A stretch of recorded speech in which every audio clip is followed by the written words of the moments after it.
نہ بالدار تھے، نہ کسی معروف خاندان سے تعلق تھا، صاحبی منصب بھی نہ تھے، رشتہ داروں کی تعداد بھی زیادہ نہ تھی، رنگ بھی سانولا تھا، لیکن اللہ کے رسول صلی اللہ علیہ وآلہ وسلم کی محبت سے سرشار تھے۔ بھوک کی حالت میں پھٹے پرانے کپڑے پہنے اللہ کے رسول کی خدمت میں حاضر ہوتے، علم سیکھتے اور صحبت سے فیض یاب ہوتے۔ ایک دن اللہ کے رسول نے شفقت کی نظر سے دیکھا اور جلجبیب تم شادی نہیں کرو گے؟ جلجبیب رضی اللہ تعالیٰ عنہ نے عرض کیا اللہ کے رسول مجھ جیسے آدمی سے بھلا کون شادی کرے گا؟ اللہ کے رسول صلی اللہ علیہ وآلہ وسلم نے پھر فرمایا جلجبیب تم شادی نہیں کرو گے؟ اور وہ جواباً عرض گزار ہوئے کہ اللہ کے رسول بھلا مجھ سے شادی کون کرے گا؟ نہ مال نہ جاہ و جلال۔ اللہ کے رسول صلی اللہ علیہ وآلہ وسلم نے تیسری مرتبہ بھی ارشاد فرمایا جلجبیب تم شادی نہیں کرو گے؟ جواب میں انہوں نے پھر وہی کہا اللہ کے رسول مجھ سے شادی کون کرے گا؟ کوئی منصب نہیں، میری شکل بھی اچھی نہیں، نہ میرا خاندان بڑا ہے اور نہ مال و دولت رکھتا ہوں۔ اللہ کے رسول صلی اللہ علیہ وآلہ وسلم نے ارشاد فرمایا فلاں انصاری کے گھر جاؤ اور ان سے کہو کہ اللہ کے رسول تمہیں سلام کہہ رہے ہیں اور فرما رہے ہیں کہ اپنی بیٹی سے میری شادی کر دو۔ جلجبیب خوشی خوشی اس انصاری کے گھر گئے اور دروازے پر دستک دی۔ گھر والوں نے پوچھا کون؟ کہا جلجبیب۔ گھر کا مالک باہر نکلا، جلجبیب کھڑے تھے۔ پوچھا کیا چاہتے ہو؟ کدھر سے آئے ہو؟ کہاں؟ اللہ کے رسول نے تمہیں سلام بھجوایا ہے۔ یہ سننے کی دیر تھی کہ گھر میں خوشی کی لہر دوڑ گئی۔ اللہ کے رسول نے ہمیں سلام کا پیغام بھجوایا ہے۔ ارے یہ تو بہت ہی خوش بختی کا مقام ہے کہ ہمیں اللہ کے رسول نے سلام کہا بھیجا ہے۔ جلجبیب کہنے لگے آگے بھی سنو، اللہ کے رسول صلی اللہ علیہ وآلہ وسلم نے تمہیں حکم دیا ہے کہ اپنی بیٹی کی شادی مجھ سے کر دو۔ صاحب خانہ نے کہا ذرا انتظار کرو، میں لڑکی کی ماں سے مشورہ کر لوں۔ اندر جا کر لڑکی کی ماں کو پیغام پہنچایا اور مشورہ پوچھا۔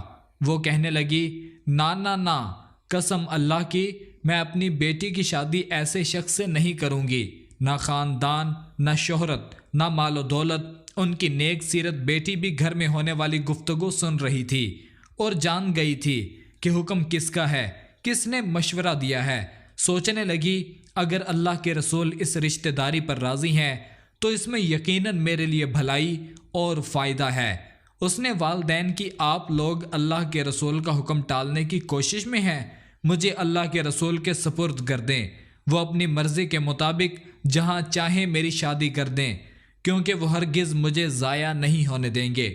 پھر لڑکی نے اللہ تعالیٰ کے اس فرمان کی تلاوت کی اور دیکھو کسی مومن مرد و عورت کو اللہ اور اس کے رسول کے فیصلے کے بعد اپنے امور میں کوئی اختیار باقی نہیں رہتا۔ لڑکی کا والد اللہ کے رسول کی خدمت میں حاضر ہوا اور عرض کی اللہ کے رسول آپ کا حکم سر آنکھوں پر، آپ کا مشورہ، آپ کے حکم قبول میں شادی کے لیے راضی ہوں۔ جب رسول اکرم صلی اللہ علیہ وآلہ وسلم کو اس لڑکی کے پاکیزہ جواب کی خبر ہوئی تو آپ نے اس کے حق میں یہ دعا کی اے اللہ اس بچی پر خیر اور بھلائی کے دروازے کھول دے اور اس کی زندگی کو مشقت و پریشانی سے دور کر دے۔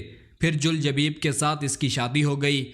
مدینہ منورہ میں ایک اور گھرانہ آباد ہو گیا جس کی بنیاد تقوی اور پرہیزگاری پر تھی، جس کی چھت مسکنت اور محتاجی تھی، جس کی آرائش و زبائش تکبیر و تحلیل اور تسبیح و تحمید تھی۔ اس میں مبارک جوڑے کی راحت نماز، دل کا اطمینان تپتی دوپہروں کے نفلی روزے میں تھا۔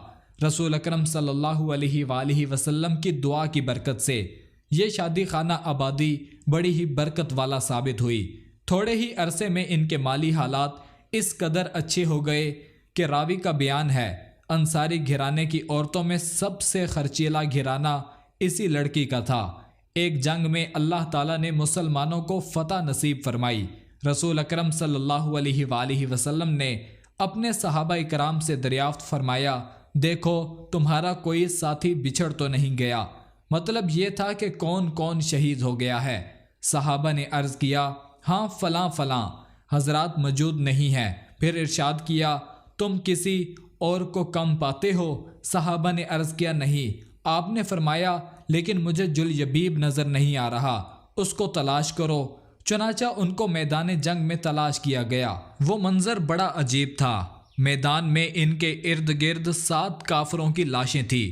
گویا وہ ان 7 سے لڑتے رہے اور پھر 7 کو جہنم رسید کر کے شہید ہوئے۔ اللہ کے رسول کو خبر دی گئی۔ رؤوف و رحیم پیغمبر تشریف لے آئے، اپنے پیارے ساتھی کی لاش کے پاس کھڑے ہوئے، منظر کو دیکھا، پھر فرمایا اس نے 7 کافروں کو قتل کیا، پھر دشمنوں نے اسے قتل کر دیا، یہ مجھ سے ہے اور میں اس سے ہوں۔ پھر آپ نے اپنے پیارے ساتھی کو اپنے ہاتھوں میں اٹھایا، اور شان یہ تھی کہ اکیلے ہی اس کو اٹھایا ہوا تھا، صرف آپ کو دونوں بازوؤں کا سہارا میسر تھا۔ جلیبیب رضی اللہ تعالیٰ عنہ کے لیے قبر کھودی گئی۔ پھر نبی کریم صلی اللہ علیہ وآلہ وسلم نے اپنے دست مبارک سے انہیں قبر میں رکھا۔ مزید اسی طرح کی ویڈیوز دیکھنے کے لیے چینل کو ضرور سبسکرائب کریں۔